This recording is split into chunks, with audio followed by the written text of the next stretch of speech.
I am Petya Rasheva, a student at the Building Power to Lead course of Professor Jeffrey Pfeffer at the Stanford LEAD program. And I am talking today to Dale Clarke, the former Executive Vice President of SNC-Lavalin, which is one of the largest engineering and construction companies in the world. Welcome, Dale. Thank you, Petya. Dale, you have built a very impressive and very successful career. Could you please give us a brief overview of your path and your achievements? Sure. Well, first of all, thanks for the opportunity to do this, Petya. It's a pleasure. Yeah, I started in engineering. My academic background is mining engineering.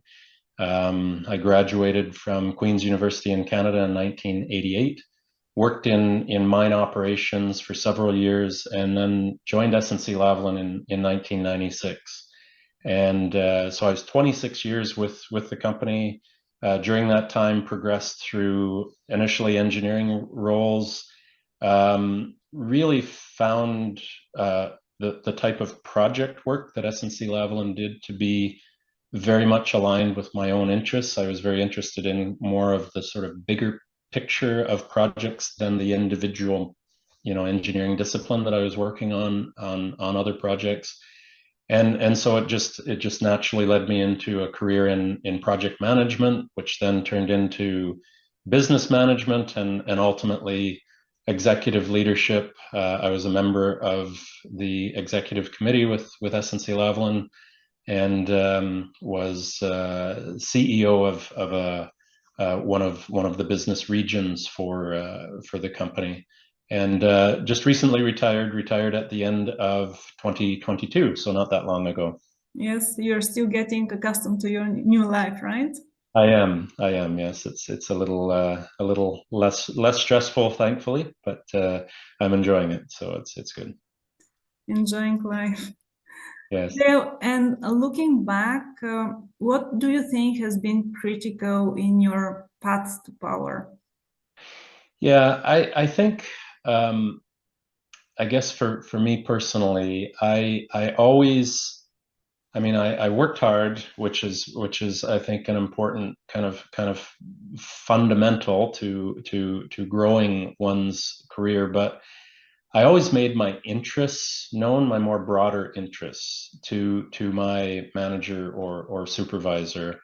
So whenever I was, let's say when I started in engineering, and I was interested in project management, I didn't keep that to myself. I made that known that I was very much interested in the sort of bigger picture, and that if there were opportunities for me to progress my career in that kind of general direction, that I'd be happy to look at those sorts of roles. I don't think I ever, with maybe one or two exceptions, that I ever said, that's a specific role that I really am interested in doing. I always was more sort of general in my interests, which was very helpful for me in my career, because then I felt that I would get tapped on the shoulder by my manager and asked to maybe present something that was a part of the project I was doing that would demonstrate maybe my communication skills or my grasp of the overall project or whatever. And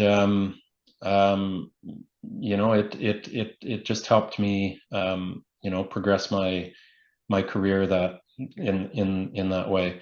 I also I've always had a without, I mean, more recently it's been kind of formalized, but I guess I always had this sort of servant leadership style. I was always keen when I did progress into more leadership roles. I was always very very focused on kind of serving my team, and in some cases that was buffering some of the information, not hiding, but I mean buffering in terms of sometimes you're in a leadership role, you're inundated with requests and pulled in a lot of different directions. So I'd make sure I made sure I didn't expose my team to all of the myriad of things that were going on, and kind of let them do their work, and also really focused on people, on growing people, growing my team,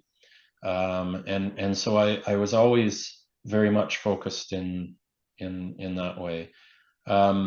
Looking to sort of the leadership I reported to, I was also, I knew results were important. So I was very, very focused on delivering the results that I was meant to deliver. And no matter how much we might aspire to do this or that in our careers, it is super important to deliver results and not have a myriad of excuses as to why we can't, or why we have some bumps ahead of us.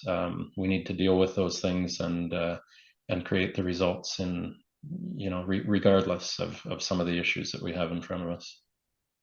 Yeah, you talk a lot about the importance of competence and also keeping the interest in what you're doing. Yeah, I think that we've seen examples. You've seen examples. I've seen examples where leaders have been very focused on themselves and their own egos, frankly, and their own growth, and sometimes are not competent leaders. They're very competent politically. They're very competent in being able to convince people that they should be in the next position, but they aren't necessarily authentic. They aren't necessarily they don't necessarily have the sort of support of their teams, and to me that was sort of my focus. I mean, I was not ever focused on, oh well, that's the chair I want to sit in. I was focused on my team and delivering great results, and then just demonstrating interests of maybe higher career positions, but competently being able to achieve those and feeling confident in those roles that I would be in. You also talk about the importance of loyalty and alignment of values. Would you tell us more? Yeah. SNC-Lavalin has had an interesting history, and if some of the people viewing this later Google SNC-Lavalin, you will see that we had a very difficult period in our history around 2012. There were some fraud and corruption issues within the company, and for me that was quite a fight or flight moment, to be honest, because the alignment of my personal values with the company values was always super important, and up to that point I had felt that they were. When I saw some of these things being exposed, I thought, well, maybe that isn't the case, and I really took a pause to see how did the leadership at that point, the board, the executives, how did they react to this situation? And what I saw was that they were transparent. They were as shocked as the rest of the employee base about this.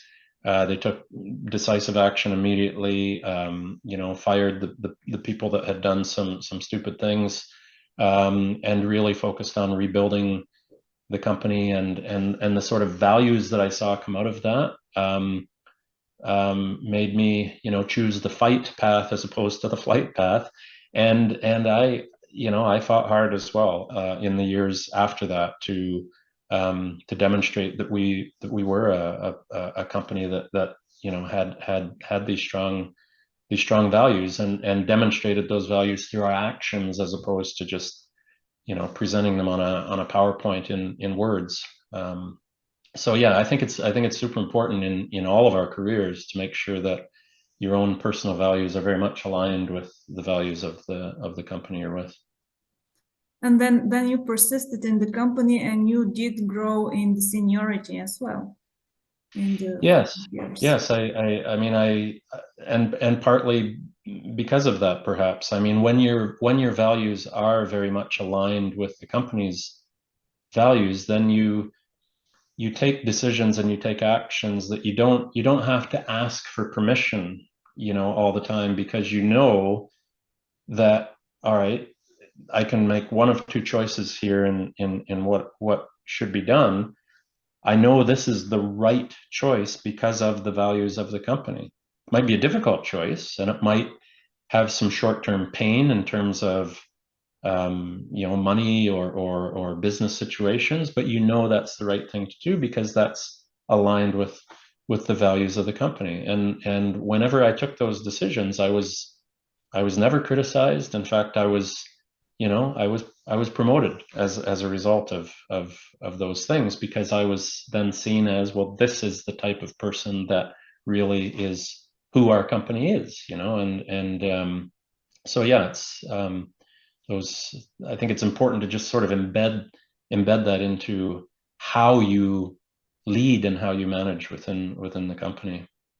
And I guess this is what it takes to retain power, or to retain the senior positions once you get there. The alignment. Yeah, it does. It means values.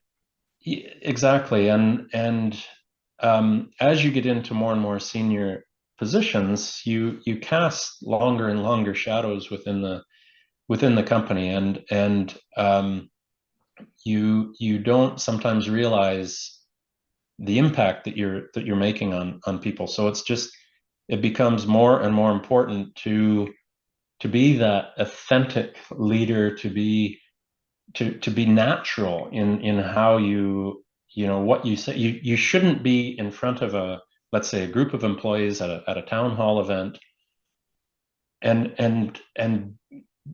being scripted and being so careful with every single word you say. You should be able to be natural and authentic, but recognizing that the words you're saying are going to have a big impact. So again, it's that alignment. If you're aligned, if you know that you sort of personally and the way you act and manage within the company is totally aligned with the company's values and where the company is wanting to grow and so on, then it's very easy. It's very easy to stand up in front of a group and talk for an hour about who the company is and what's important, because it's natural.